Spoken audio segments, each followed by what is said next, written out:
Hello everyone, Kilbrax here. Today I thought I'd give my quote-unquote expert opinion on the new moves that have been revealed for the Monster Hunter Rise Sunbreak expansion for the Dual Blades. So without further ado. So first off, an expansion much like Iceborne and other games and expansions as well, Capcom often takes as a chance to change what might be what Capcom perceives as a problem with a weapon or each weapon.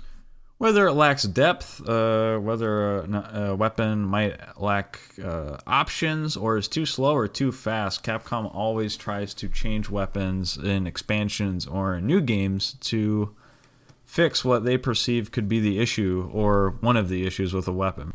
Example of this, obviously, in Monster Hunter Rise is the Lance. They added these wire bug moves that made it faster, and I believe that was an attempt to try and fix what they thought was the Lance being too slow and too immobile. They also gave it Anchor Rage, and they gave it more of a counter mentality as opposed to evading, like with Original World. Not necessarily Iceborne. Iceborne, they made it more. They made the lance more of a counter weapon, so you could actually use the shield. Whereas the meta for World was that you would just evade each move.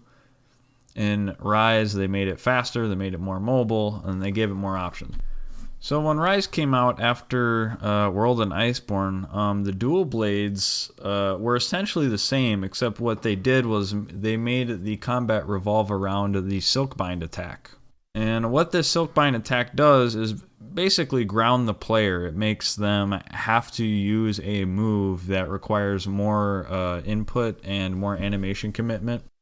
One of the problems that the dual blades might have compared to other weapons, if you're Capcom, is that it might actually just be too easy. It's not very layered, it's not very complicated, it's all about stamina management, and out of every weapon in the game, it has probably the least amount of animation commitment, so it might be too fast and too forgiving.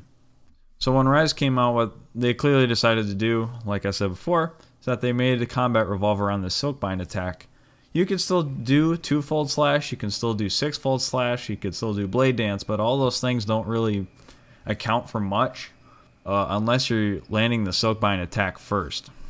This, I believe, was to try and even out the dual blades compared to other weapons. Like I said, the dual blades, you get the dashes, you get the very quick animations. They wanted to slow it down a little bit. They didn't want to outright nerf it, but you have to find a way to kind of slow it down without outright just making it really bad. So we're going to make you have to do the Silkbind attack.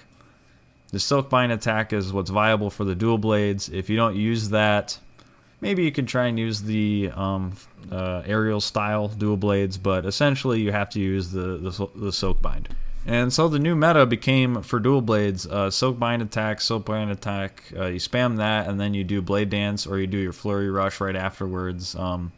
Both land a lot of hits, but yeah, it's just land that Silkbind attack and land as many hits as possible.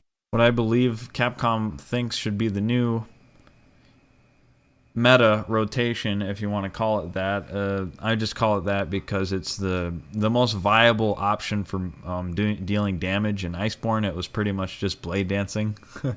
But you could tell that they wanted to make it a little more complicated. They wanted to add more layers. So I believe with the new meta rotation, from what I can tell, it looks like it's going to be Silkbind attack, skill switch into spiral slash. There's some debate, there's some articulation right now on the internet about whether or not you'll actually have time to skill switch into a spiral slash after you land that Silkbind attack, but to me it looks like honestly you'll just be able to switch right to it. And at the very last hit of the spiral slash is probably when your Silkbind would burst.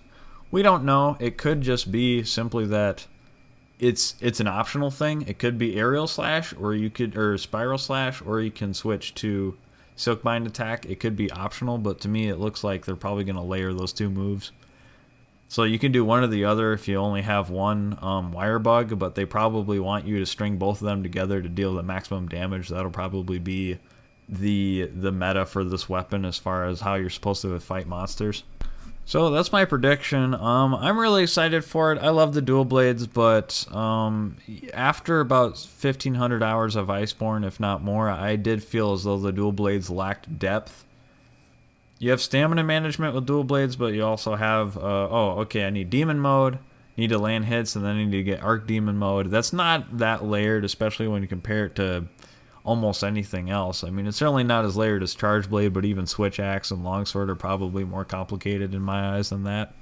So I believe what Capcom thought was probably an issue for the Dual Blades was not having enough moves with animation commitment, making the weapons too forgiving and too fast, while also not necessarily making it complicated, which helps for noobs, but they probably want to add layers for more experienced players. That's my guess anyhow.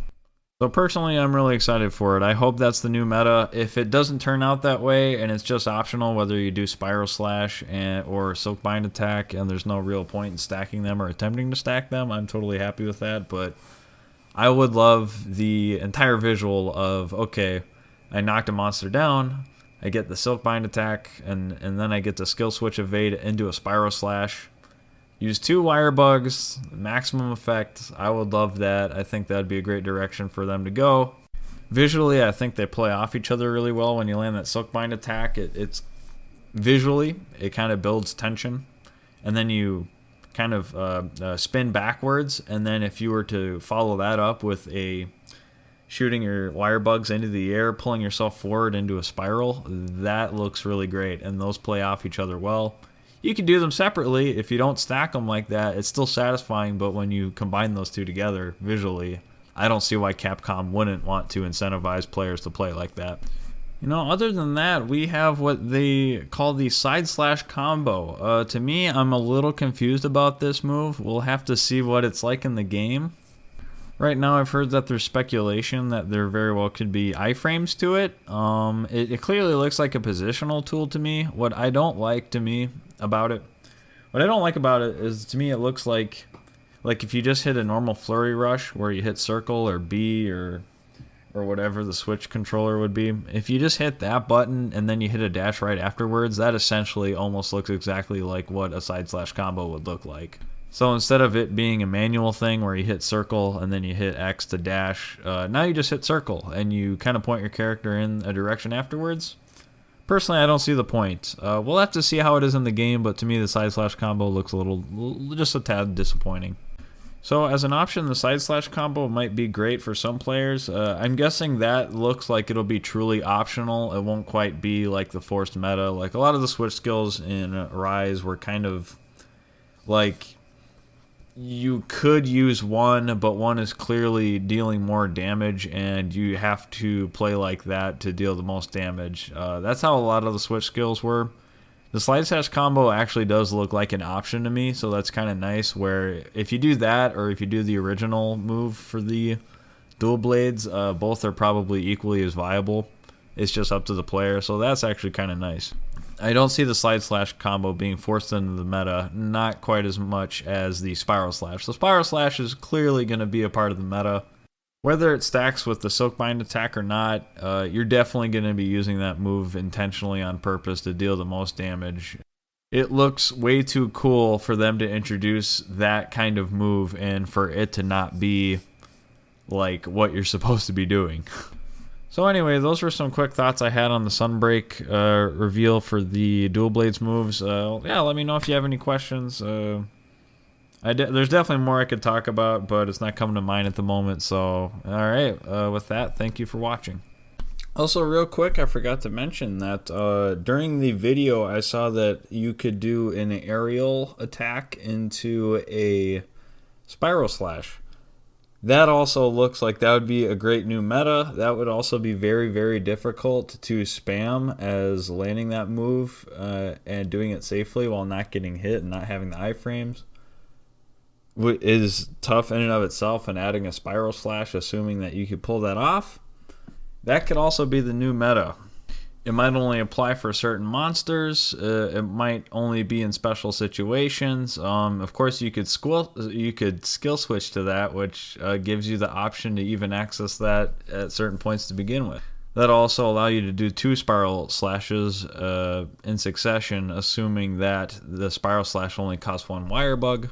This also looks like a wonderful combo to try and learn and master.